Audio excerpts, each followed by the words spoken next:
penerimaan peserta didik baru, DPRD Kota Makassar akan lakukan pengawasan ketat. DPRD Kota Makassar bertekad dan berkomitmen untuk memperketat pengawasan penerimaan peserta didik baru per tahun ajaran 2025-2026. Sistem SEM tahun ini mengalami perubahan skema. Sebelumnya diterapkan sistem zonasi, afirmasi, dan prestasi. Tahun ini pemerintah menerapkan sistem jalur domisili, afirmasi, prestasi, dan mutasi. Kebijakan ini diambil menyusul temuan tahun lalu di mana lebih dari 1.000 siswa tidak memperoleh nomor induk siswa nasional akibat tidak tertampung dalam sistem Dapodik. Anggota DPRD Kota Makassar Komisi A Muchlis Amisbah yang temui di ruang kerja beberapa waktu lalu meminta kepada pemerintah Kota Makassar melalui Dinas Pendidikan Kota Makassar agar menambah jumlah siswa di setiap ruang belajar sehingga siswa SD yang mendaftar ke tingkat SMP bisa tertampung.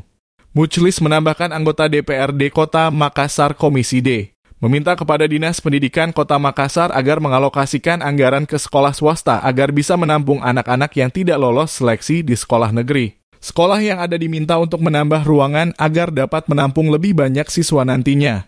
Memang terkendala sekarang ini karena alumni dari SD menuju ke SMP itu daya tampungnya tidak mencukupi. Oleh karena itu, kami dari Komisi D meminta kepada pemerintah kota untuk menambah jumlah siswa dalam ruangan belajar setiap ruangan. Nah, sekarang ini kan SD 28 orang dalam ruang belajar, SMP itu 32 orang.